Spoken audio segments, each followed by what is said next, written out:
नमस्ते, सलाम, जय हिंद। और आप देख रहे हैं विख्यात कंपटीशन और मैं आपका दोस्त निखिल। तो पिछली क्लास में हम देख रहे थे कि रेशियो एंड प्रपोर्शन के हमने कुछ बेसिक सवाल देखे थे। आज इसकी चौथी क्लास है, तो आज हम कुछ लेवल को थोड़ा सा ऊपर करते हैं। आज हम देखेंगे एक्सपेंडिचर्स और इनकम के सवाल। पहले तो मैं आपको थोड़ा सा बेसिक कॉन्सेप्ट देना चाहूँगा कि एक्सपेंडिचर और इनकम, और फिर अगर मैं सेविंग्स की बात करूँ तो होता क्या है। बेटा मान लीजिए कोई व्यक्ति काम करता है, अब काम किया है तो पैसा तो देना पड़ेगा, सीधी सी बात है। तो दोस्तों हम इसके बाद देख रहे थे कि सेविंग्स एंड एक्सपेंडिचर है क्या। अगर कोई काम किया है तो उसे कुछ इनकम मिलेगी। इनकम हम कह सकते हैं, वह इनकम को ही हम कहते हैं कि पूरा टोटल अमाउंट काम करने पर किसी इंसान को कितना मिला है। मान लीजिए मैं कह सकता हूँ एक बंदा है जो मेरे पास काम करता है, या कोई एक लड़का है जो मेरे पास काम करता है, उसको मैं 2000 रुपये सैलरी पे रखा हुआ हूँ। 2000 उसकी सैलरी है, इसी को आप बोलते हो नेट अमाउंट या फिर नेट इनकम भी आप कह सकते हैं। कुछ कुछ वर्ड्स में ऐसा लिखा होता है। इसने कुछ पैसा, मान के चलो 500 रुपये किसी चीज़ पर खर्च कर दिया, तो ये जो खर्च किया इसी को आप कहते हो एक्सपेंडिचर। और अगर मैं आपसे कहूँ 2000 सैलरी थी, 500 रुपये खर्च कर दिए, तो आप सबने सही सोचा है, 1500 रुपये इसकी क्या हो जाएगी, सेविंग हो जाएगी। बेटा आपको आई होप ये चीज़ समझ में आई कि सेविंग इज नथिंग, कि अगर हमने जो अमाउंट खर्च कर दिया उसके बाद हमारी नेट सैलरी से जितना अमाउंट हमारे पास बच गया, वही क्या कहलाती है, उसकी सेविंग्स। तो आज के सेशन में हम सारे क्वेश्चंस सिर्फ सैलरी बेस्ड, एक्सपेंडिचर बेस्ड और इनकम बेस्ड करेंगे, और इसका लेवल हम थोड़ा थोड़ा इंक्रीज करते चलेंगे। तो चलिए, क्वेश्चन आपके बोर्ड पे लिखा है, कृपया अगर एक बार क्वेश्चन को पढ़ लीजिए और वीडियो को पॉज करके इसको एक बार ट्राई करें, ठीक है। आई होप आप सभी ने क्वेश्चन पढ़ लिया होगा। मैं अब एक बार फिर से पढ़ देता हूं। क्वेश्चन कहना चाह रहा है, the ratio of income of 2 person is 5:3 and that there expenditure is 9:5 if they save rupees 2600 and 1800 respectively, there income is. देखिए दोस्तों, तो इस सवाल को आप सब पढ़ चुके हैं कि दो बंदे हैं ए और बी, उनकी सैलरी का जो रेशो है वो है 5:3। सैलरी को ही मैं कह सकता हूँ ये उनकी इनकम का रेशो है, और बोलना चाह रहा है कि इनके एक्सपेंडिचर का जो रेशो है वो है 9:3। ठीक है, इनके एक्सपेंडिचर का जो रेशो है वो है 9:3। अब अगर आपसे इनके क्या कहना चाह रहा है, इनकी जो सेविंग्स है, वो सेविंग्स जो है वो है 2600 एंड 1800। मेरे ख्याल से अगर आपने मेरी पुरानी वीडियोस देखी हैं तो मैंने आपको एक क्रॉस मल्टीप्लिकेशन मेथड बताया था। मैंने कहा था आपसे कि मेरे उस टाइप के क्रॉस मल्टीप्लिकेशन मेथड जब लगता है जब स्टार्टिंग का रेशो कुछ और है और कुछ चेंज करने के बाद, कुछ बचाने के बाद या कुछ खर्चा करने के बाद रेशो इतना हो गया, तो उसमें cross multiplication method is the best method to solve such types of question. तो पहले मैं आपको इसका क्रॉस मल्टीप्लिकेशन मेथड बताता हूँ, फिर मैं आपको इसका बेसिक मेथड बताऊंगा, फिर मैं इसका आपको एक और मेथड बताऊंगा जिससे आप क्वेश्चंस को इजीली टारगेट कर सकते हैं। क्रॉस मल्टीप्लिकेशन मेथड यही है कि जिस चीज़ का रेशो या जिस चीज़ की वैल्यू आपसे पूछे उसको हमेशा ऊपर लिखें। फॉर एग्जांपल यहाँ इसने इनकम मांगी है तो इनकम को ऊपर लिखें। एक्सपेंडिचर रेशो इतना हो गया जब मैंने 2600 रुपये बचाए और जब मैंने 1800 रुपये बचाए। तो मैंने कहा क्रॉस मल्टीप्लिकेशन में क्या करते हैं, 5 × 3 इज 15, 3 × 9 27। तो अगर मैं बात करूँ 5 × 3 एंड 9:5, बेटा एक मिनट, कुछ गलती हुई है, ये 9:5 है। ओके, तो अगर मैं 5 × 5 कहूँ तो ये हो जाएगा 25, 3 × 9 कहूँ तो हो जाएगा 27।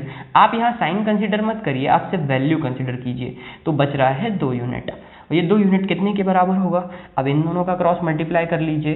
तो 9 का × 18 से करेंगे तो आपका आ जाएगा 16200, और अगर 5 का × 26 से करेंगे तो आपका आएगा 1300 रुपये।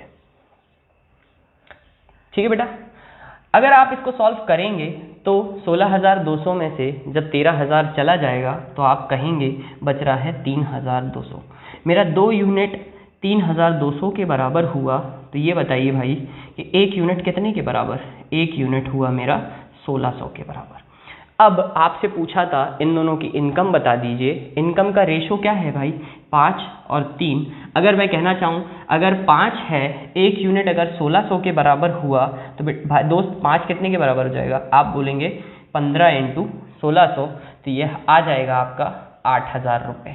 कौन से ऑप्शन में पहली वैल्यू 8000 है, ए ऑप्शन, तो आपका आंसर ये होगा।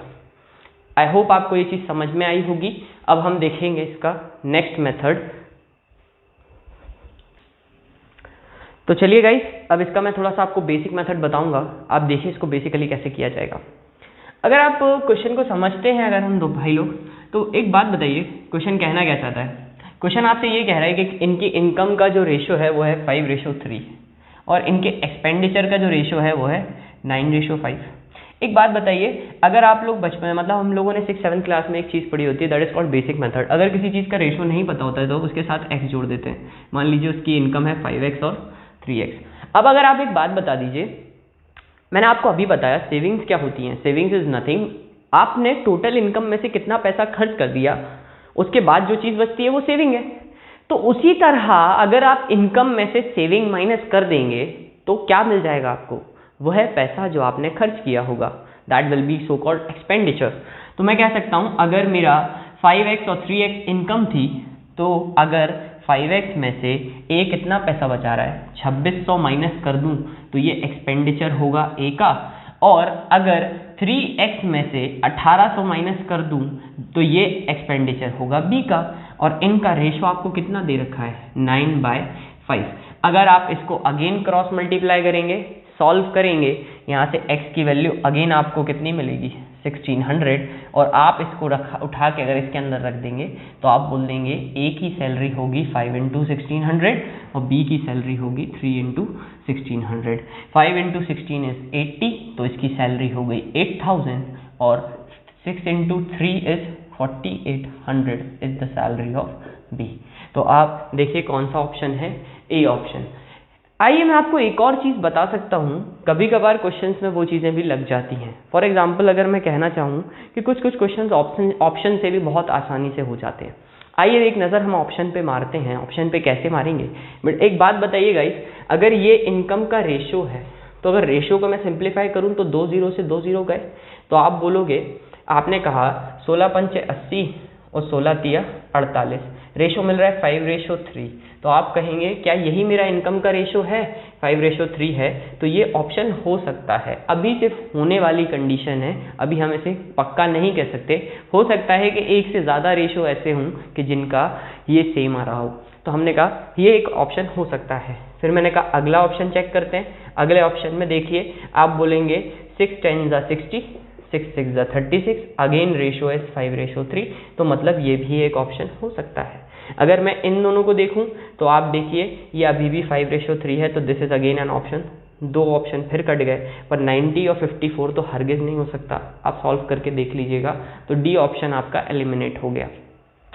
फिलहाल तो ऐसी कंडीशन आ गई कि 5:3 हो गया था, बट इसे बहुत से एग्जाम्स में कभी कभार क्वेश्चन ऐसा आ जाता है कि ये रेशोज बराबर आते ही नहीं हैं और एक ऑप्शन से आपका आंसर बन जाता है। बट अभी आपके मान के चलिए 3 ऑप्शन हैं, उसके बाद भी आप इसको बिना कैलकुलेशन के कर सकते थे। अगर आप इसे करना चाहें, आप कैसे कर सकते थे वो देखिए। मान लीजिए अगर मैं पहला ऑप्शन सही बैठालता हूँ, मैंने मान लिया उसकी सैलरी थी 8000, आप कोई सी भी मान सकते हैं, 4800 मान लीजिए, चाहे 8000 मान लीजिए। मैंने कहा चलो बी की सैलरी ले लेते हैं, 4800 रुपये इसके हिसाब से है। अगर बी की सैलरी 4800 रुपये है तो वो क्या कहना चाह रहा है, सेविंग कितनी है 1800। अगर 1800 इसकी सेविंग हुई तो सैलरी कितनी हो गई 3000, तो 3000 इसकी सेविंग है, 3000 इसकी सैलरी है, 3000 सॉरी इसका एक्सपेंडिचर है। तो एक्सपेंडिचर का रेशो क्या है 9:5। तो आप कह सकते हैं अगर 5 मेरा 3000 के बराबर तो एक कितने के बराबर 6000 के बराबर, 600 के बराबर। आप कह सकते हो एक मेरा 600 के बराबर। तो अगर मैं कहना चाहूँ एक मेरा 600 के बराबर हुआ तो ये बता दीजिए 9 कितने के बराबर आएगा, 9 आएगा 5400 के बराबर। अगर 5400 ही मेरा एक्सपेंडिचर 2600 रखने पर आ गया तो ऑप्शन सही है। क्यों, अगर मैं 8000 में से 2600 माइनस करूंगा तो आप देखिए आपको 5400 ही मिलेगा, मतलब ए ऑप्शन इज करेक्ट। आप ऑप्शन से भी चीज़ों को देख सकते हैं कि ऑप्शन सही है या नहीं। तो अगला क्वेश्चन देखते हैं। इसके लिए कृपया अगर इसे नोट कर लीजिए। अगर आपको इसमें कोई भी डाउट लगे तो हमें कमेंट बॉक्स में ज़रूर बताइए, हम इसका जवाब ज़रूर देंगे। तो चलिए आगे हम देखते हैं कि अगले सवाल कैसे होंगे। मैं पिछली क्लास में आपको बताया एक्सपेंडिचर और एक्सपेंसेस के क्वेश्चन को सॉल्व करने के लिए क्रॉस मल्टीप्लिकेशन मेथड। आइए देखते हैं उसको, उसी को हम यूज़ करके देखते हैं, और कुछ क्वेश्चन अगर हुआ तो ऑप्शन से भी चेक करना मैं आपको ज़रूर सिखाऊंगा। चलिए, तो दोस्तों देख सकते हैं, आपसे कहना चाह रहा है the monthly income of 2 persons are in the ratio 2:3 and expenses are in the ratio 5:9 in each of them saves rupees 600 per month, then their income are। ये आपका क्वेश्चन है। चलिए, तो इसको मैं सॉल्व करना शुरू करता हूं। मैं अगर आपको देखना चाहूँ ऑप्शंस के थ्रू, तो चलिए मैं आपको ऑप्शंस के थ्रू वाली चीजें भी बताऊंगा बाद में, लेकिन फिलहाल मैं क्वेश्चन को करते हैं कैसे हैं वो देखते हैं। आपसे कहना चाह रहा है कि 2 लोग हैं, उनकी इनकम का रेशो क्या है 2:3। उन लोगों ने 600 रुपए दोनों ने बचाए, 600 रुपए दोनों ने बचाए, तो उनका रेशो कितना हो गया, एक्सपेंडिचर का रेशो कितना था 5:9। आपसे पूछा था इनकम का रेशो, 2 9 18, 3 5 15, 18 में से 15 गया, बचा 3। मैंने कहा था ऊपर वाली चीज हमेशा यूनिट देती है। अगर मैं बात करना चाहूँ तो 5 6 30, मतलब 3000, और 9 6 54। ठीक है, आई होप आपको ये समझ में आ रहा होगा। अगर 3000 में से 5400 गया तो बचेगा 2400। बेटा यहाँ पर प्लीज साइन कंसिडर मत करिएगा, साइन कंसिडरेशन नहीं करते हैं इस मेथड में। तो 3 यूनिट मेरा कितने के बराबर, 3 यूनिट मेरा 24 के बराबर, तो 1 यूनिट कितने के बराबर आ जाएगा, 1 यूनिट आ जाएगी 800 के बराबर। तो 8 अगर है तो इनकम कितनी हो जाएगी इसकी इनकम हो जाएगी 8 दूनी 1600 रुपये, और इसकी 2400 रुपये। देख लीजिए जो ऑप्शन होगा वही आपका आंसर हो जाएगा, तो option C is the answer. ठीक है, तो आई होप आपको ये समझ में आया होगा। चलिए आगे देखते हैं हम अगला सवाल। मैं आपको इसको ऑप्शन से ज़रूर बताऊंगा, बस थोड़ी सी सब्र रखिए। चलिए अगला क्वेश्चन देखते हैं। The ratio of number of boys to that in a girls in a school having 504 student is 13:11. What will be the ratio if 3 girls are more admitted? तो यही है कि यहाँ पर लड़के और लड़कियाँ ही हैं, तो इन लड़के और लड़कियों का जो रेशो है वो है 13:11। आप एक बात बताइए, मैंने कह दिया मान लो लड़के हैं, बॉयज़ टू गर्ल का दिया है, तो ये बॉयज़ होंगे और ये गर्ल्स होंगी। तो बॉयज़ मान लो मैंने कहा 13 हैं और गर्ल्स कितनी हैं 11, तो टोटल बच्चे कितने होने चाहिए बेटा 24। बट यहाँ 24 नहीं है, इनका मानना है कि कितने हैं 504। अगर 24 यूनिट मेरा 504 के बराबर हुआ तो आप खुद सोचिए 1 यूनिट कितने के बराबर होगा। कुछ नहीं होता, 504/24 कर देंगे, तो 24 का गुणा जब आप 21 से करेंगे तो आपका 504 आता है। तो 504 21 से गुणा करने पे आता है, तो 1 यूनिट कितने के बराबर हो गया 21 के बराबर हो गया 504। आप एक बार फिर भी चेक कर लीजिए, नहीं आया तो मैं तसल्ली के लिए एक बार फिर भी क्रॉस मल्टीप्लाई चेक कर लेता हूँ। मेरे ख्याल से तो यही आना चाहिए। अगर इसको मैं सॉल्व करूँ, ये 4 से कट रहा है क्या, देखिए 4 से कट जाना चाहिए। चलिए 4 6 24, 5 1 5, 1 कैरी आई, 5 दूनी 10, 5 6 फिर से 24 आ जाएगा, 4 6 24 हो जाएगा फिर से। तो अगर मैं फिर से देखूँ तो 6 दूनी 12 और 6 1 6, तो आंसर 21 ही आ रहा है। आई होप आपको ये समझ में आ गया होगा। 1 यूनिट अगर 21 के बराबर, तो बॉयज़ कितने हो जाएंगे, बॉयज़ हो जाएंगे 13 × 21, और गर्ल्स कितनी हो जाएंगी 11 × 21। अगर 11 × 21 करूँगा तो आपका आंसर आ जाएगा 231, और 13 × 21 करूँगा तो 273 आ जाएंगे। अब आपसे कहना चाह रहा है कि नंबर ऑफ बॉयज़ कितने हैं 273 है, और नंबर ऑफ गर्ल्स कितनी है 231 है।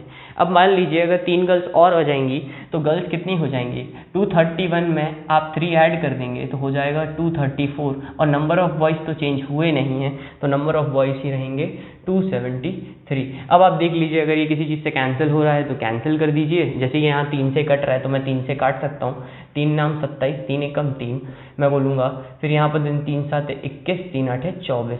अगर मैं कहना चाहूँ अभी भी क्या ये 3 से कट रहा है, तो हाँ जी ये 3 से जा रहा है। आप बोलेंगे नहीं ये 3 से अब नहीं जाएगा, तो यही आंसर होगा 91:78। ओके, आई होप आपको ये क्वेश्चन समझ में आया होगा। अगर आपको ये वीडियो पसंद आई तो प्लीज़ लाइक करें, शेयर करें, और जो भी डाउट्स हों प्लीज़ हमें कमेंट सेक्शन में बताएं, हम आपको इसका जवाब ज़रूर देंगे।